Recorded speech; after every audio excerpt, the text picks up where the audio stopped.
और नागिनी के गर्भ से एक लड़की पैदा हो गई। जब एक लड़की पैदा हो गई नागिनी के गर्भ से, नागिनी ने उस लड़की को गोद में तो उठा लिया है, लेकिन मन ही मन में सोचने लगी ये क्या हुआ। अगर इस लड़की के बारे में अगर हमारे महाराज को खबर लग गई तो मेरे महाराज जीते जी मर जाएंगे, जिंदा नहीं बच पाएंगे। नागिनी उस लड़की को गोद में उठा लिया है, मन ही मन में सोचने लगी क्या करूं क्या करूं। बुद्धि में बातें आने लगी हैं, सोचने लगी क्या करूं, इसे मार दूं या इसे छोड़ दूं या स्वयं मर जाऊं। और देखो मेरे भैया, मां के लिए चाहे लड़का हो और चाहे लड़की हो, उसके लिए हर संतान बराबर हुआ करती है। और संसार में ऐसी कोई मां नहीं बनाई गई है जो अपने हाथों से ही अपने बच्चों को जान से मार दे। गोदी में तो उठा लिया है, बार बार सोचने लगी है क्या करूं, रोने लगी है, बिलखने लगी है, सोचने लगी आखिर मैं इसे ले जाऊं तो कहां ले जाऊं, बताऊं तो किसे बताऊं। गोद में वो लड़की है, आंखों से आंसू निकलने लगे हैं। बिटिया को गोद नागिनी बिलकी बिलकी नहीं जाई।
आंगन में छुपा दिया। छुपाने के बाद में बांदी को अपने करीब में बुला लिया। बांदी को करीब में बुलाने के बाद में बांदी से जवाब दिया, बांदी तो एक हमारा काम कर दे। बांदी ने दोनों हाथों को जोड़ करके जवाब दिया, महारानी फरमाइए क्या काम है। जवाब दे तो एक काम कर, तो चले जा मेरे महाराज के करीब में, मेरे महाराज को अति शीघ्र बुला करके अब मेरे करीब में लेकर के आ। बांदी खड़ी की खड़ी रही है, रानी समझाने लगी है, बंदिया क्यों नहीं जा रही है, अतारी मेरी बहना जइयो निक भगी के जइयो, पद की मति देर लगाइयो, लाइयो ली बाइक में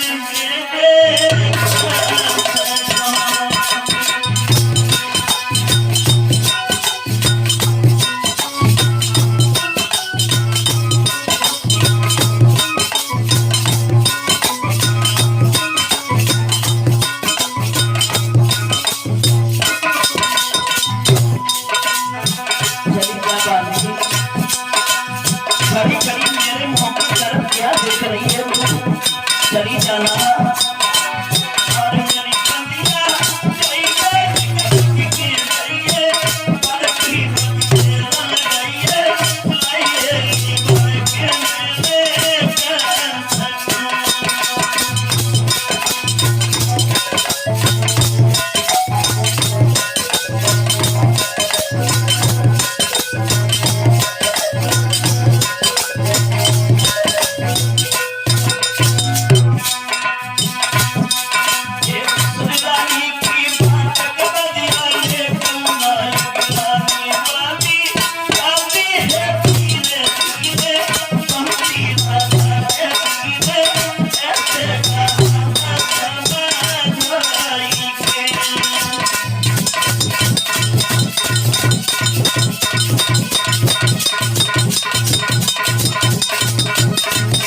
दिया है। बांदी जिस समय वहां से चलिए जाकर के महाराज बासिक की कचहरी में पहुंच गई, जहां पर बड़े सूरवीर अपनी थोड़ी से ढाल को अड़ाए बैठे हुए हैं। और जैसे ही बासिक ने बांदी को देखा, जवाब दिया, बांदी तू और इस दरबार में आखिर में बात क्या है? बांदी ने दोनों हाथों को जोड़ करके जवाब दिया है, महाराज तुम्हारी रानी ने अतिशीघ्र तुम्हें आंगन में बुलाया है। जवाब दिया, लेकिन क्यों? अभी तो मैं आंगन से ही आया हूं, लेकिन इतनी जल्दी क्यों मेरी रानी ने मुझे बुला लिया है? जवाब दिया, महाराज इतना जानती हूं उन्होंने बुलाया है, लेकिन ये नहीं पता है उन्होंने क्यों बुलाया है, आप चल करके देख लो। मेरे भैया महाराज बासिक ने बांदी को तो वहां से भेज दिया है। दरबार का जितना काम था सारे कार्य को वहीं पर रोक दिया। महाराज बासिक वहां से बांदी के पीछे से ही वहां से चले हैं। धीरे धीरे आगे बढ़ते हुए जा रहे हैं। जा करके जिस समय आंगन में पहुंचने लगे हैं, जैसे ही आंगन में पधारने लगे हैं, और जैसे ही बांदी ने अपने पति को आता हुआ देखा है, बड़ी मगन हो गई है, बड़ी खुश हो गई है। कलाई को पकड़ लिया है, चारपाई डाल दिया, बैठा लिया है। बहुत सुंदर लोटे में जल लेकर के आई है, महाराज जल पियो। बासिक बैठ तो गए हैं, जवाब देने लगे, गोरी बात क्या है? आज तुम्हारे चेहरा पर बहुत खुशी नजर आ रही है, आखिर में कारण क्या है? नागिनी ने जवाब दिया, महाराज तुम्हें नहीं मालूम है, तुम्हें नहीं पता है, आज बहुत खुशी की बात है, बहुत हर्ष की बात है। जवाब दिया, ऐसा हो क्या गया है? जवाब दिया, महाराज जो तुम्हें शंका लगी हुई थी, जो तुम्हारे दिल में ये जो टेंशन एक बनी हुई थी, आज सब कुछ खत्म हो गई। मतलब यह है महाराज, मेरा गर्भपात हो गया है, मेरा गर्भ खंडित हो गया है। अब मेरे द्वारा ना तो कोई लड़का पैदा होगा और ना तो कोई लड़की पैदा होगी, मेरा गर्भ ही खंडित हो गया। बासिक बड़ा मगन हो गया, बहुत खुश हो गया। जवाब दिया, गोरी तुमने ये तो बहुत शुभ समाचार तुमने मुझे सुनाया। अगर काश तुम्हारे द्वारा अगर कोई लड़की पैदा हो जाती तो मैं जीता जी मर जाता, किसी के सामने चेहरा दिखाने के लायक नहीं रह जाता। मेरे भैया बासिक बड़ा मगन हो गया। भोजन बनाया है, भोजन बनवाने के बाद में भोजन करवाया है, रात भर विश्राम किया है। सुबह राज दरबार में पहुंच गए हैं। राज दरबार में पहुंचने के बाद में बासिक ने एक खत लिखा है अर्जुन के लिए, हे अर्जुन अब ये आशा छोड़ दीजिए, हमारे घर में भी कोई लड़की पैदा होगी, हमारे रानी का गर्भ खंडित हो गया है, और अब जो भी शर्तें रखी गई थी सारी शर्तें खत्म हो गई हैं। जैसे ही अर्जुन के पास में खत पहुंचा है, अर्जुन ने जैसे खत को पढ़ा है, जैसे खत को पढ़ा है, समझ गया बाजी बाबा से तब हमसे चतुराई कर रहे हो, लेकिन ये चतुराई तुम्हारी पेश जाएगी नहीं, समय आने पर हम तुम्हें जवाब हम अवश्य देंगे। मेरे भैया धीरे धीरे समय व्यतीत होता चला गया। बासिक अपने राज दरबार में है और इधर महारानी ने उस लड़की का नामकरण करवाया है, उस लड़की का नाम रखवाया है नवलते। नवलते नाम पड़ा है। नवलते धीरे धीरे कुछ जब सियानी होने लगी है, जब समझदार होने लगी, नवलते जब कुछ सियानी हुई, आंगन में जब चलती है तो आंगन की कुछ शोभा अजीब अजीब नजर आती है, अजीबो अजीब नजर आती है जब नवलते आंगन में चलती है ना। मेरे भैया जब आंगन में नवलते चलती है ना तो आंगन मानो को खुशियों से झूम उठता है। रोना झूला रोना झूला ढोलती है, मधुरी वाणी बोलती है,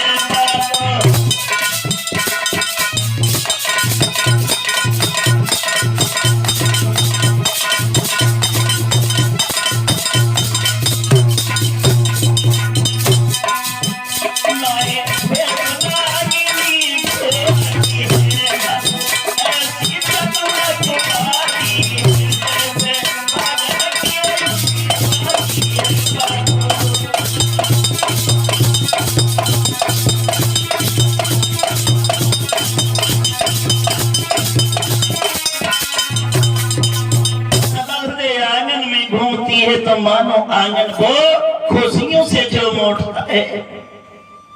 मेरे भैया धीरे धीरे समय और आगे बढ़ता चला गया। जब समय और आगे बढ़ने लगा है और इधर नवलती तो आंगन में अपनी माँ के साथ में रह रही है, लेकिन नागिनी ने ये भेद किसी को नहीं बताया।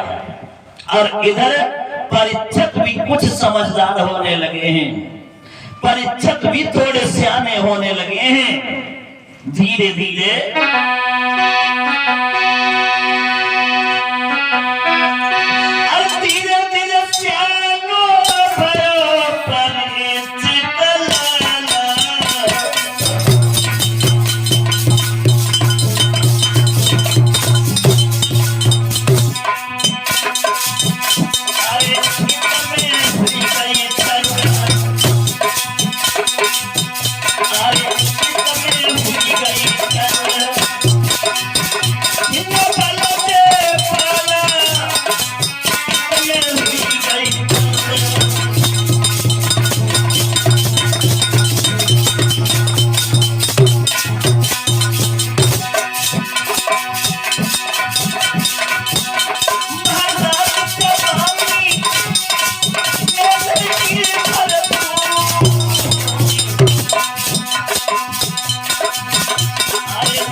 धीरे धीरे समय आगे बढ़ता चला गया है।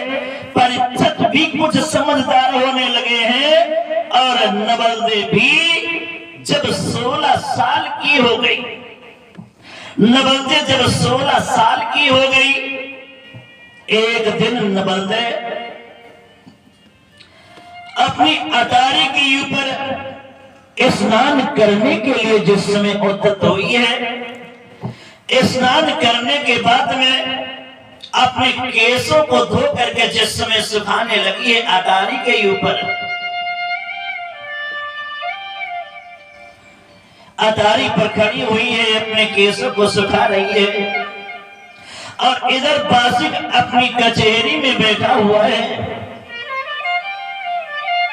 नवलदे खड़ी है, केसों को सुखा रही है। न जाने कैसी विधि का विधान था, न जाने कैसी भगवान की मर्जी थी, और जैसे केसों को सुखाना आरंभ किया है वैसे ही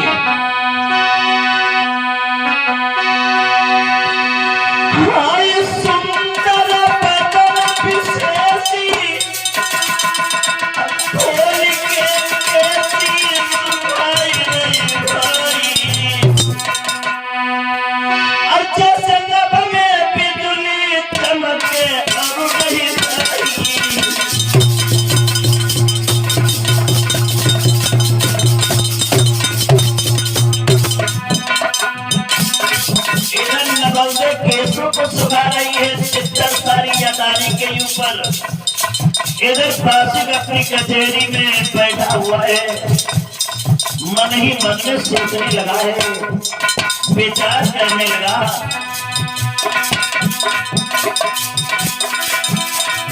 अरे भाई पूरा बच्चे उठी बदरिया नाय बच्ची बच्चों घटा दिखाई। अरे पिना बदरिया को भाऊंगा सोना सच्चा हो सच्चा।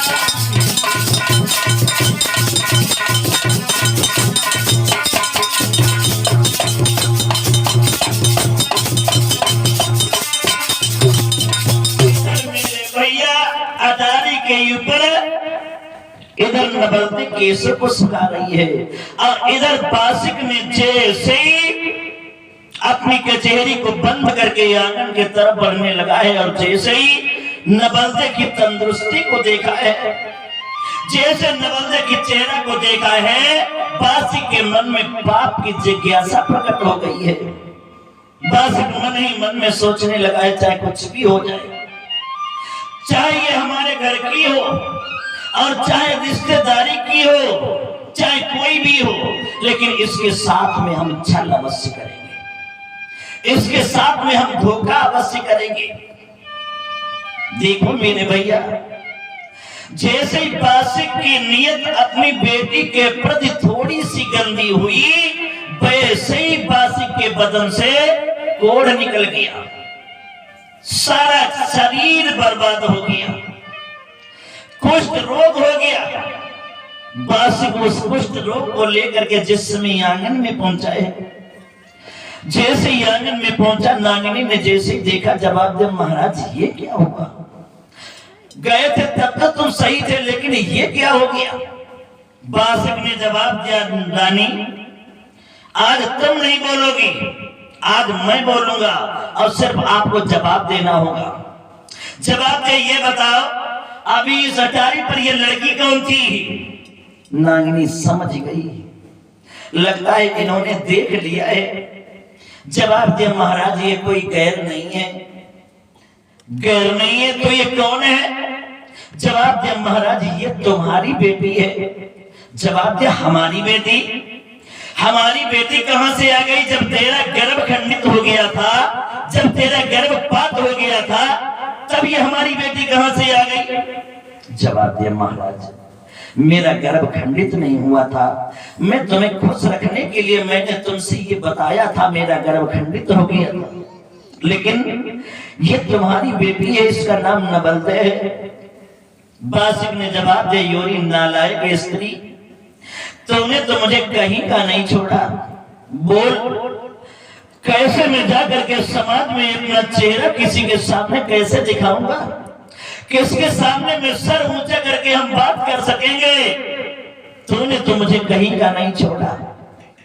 मेरे भैया, बासिक आंगन में ही बैठ गया है, अपने सर को पकड़ करके सोचने लगा, अब समाज में भी जाने के लायक मैं नहीं हूं। इधर तब तक अटारी से नीचे उतर करके नबलदे पास में आ गई है और जैसे पास में आई है, झपट करके बासिक ने दोनों चरणों को पकड़ लिया। जवाब दिया, बेटी मुझे क्षमा कर दे, मुझे माफ कर दे, मुझसे बहुत भारी भूल हो गई। ऐसा आज तक किसी बाप ने अपनी बेटी के व्रत नहीं सोचा होगा जैसा मैंने तेरे साथ में सलूक किया है। जवाब दिया है, पिताजी आखिर में बात क्या है?